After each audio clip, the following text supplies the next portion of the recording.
Scores of samples remain to be studied, including those from a subsequent outbreak that occurred in the 17th century.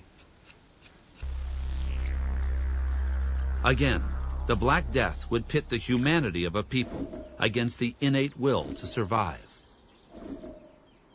300 years after the Black Death first swept through Europe, it resurfaces here in northern England. The self-sacrifice of the people in the village of Eyam continues to inspire visitors from around the world.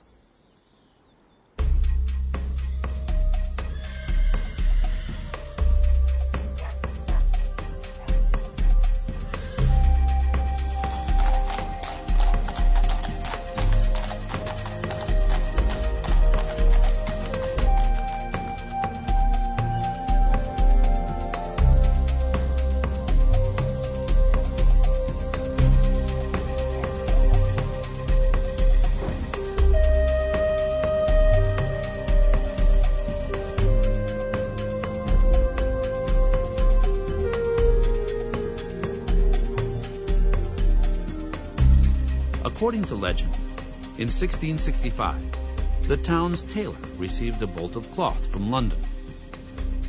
It was damp, but when he spread it out to dry, something was waiting for him. Plague-infested fleas.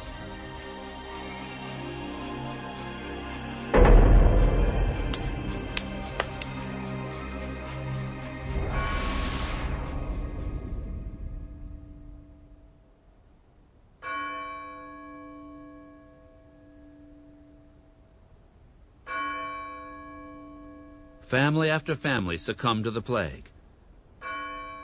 But instead of turning on each other, the villagers looked inward for strength. They put themselves under total isolation, according to local historian John Clifford. They laid down 3 rules: to bury their own dead quickly, not to intermix with their neighbours, but try to keep some distance between them.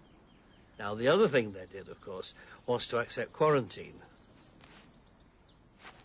When neighboring towns realized what the people of Eyam were trying to do, they showed their support at this boundary stone. This place was one of the places chosen by the villagers and by their neighbours where food could be left for them. The grateful residents of Eyam left coins in these holes.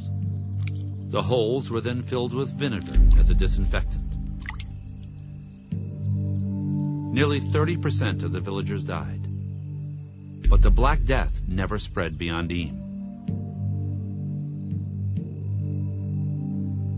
Had this spirit of self-sacrifice prevailed 200 years earlier, it's possible humanity may have been spared its greatest disaster.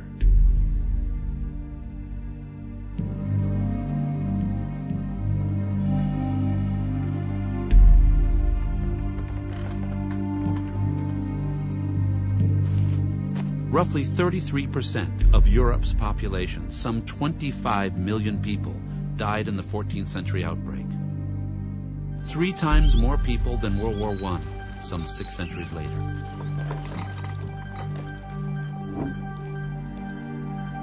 Without modern treatments, if medieval Europe's disaster struck America today, the total population of the mid-Atlantic states would die.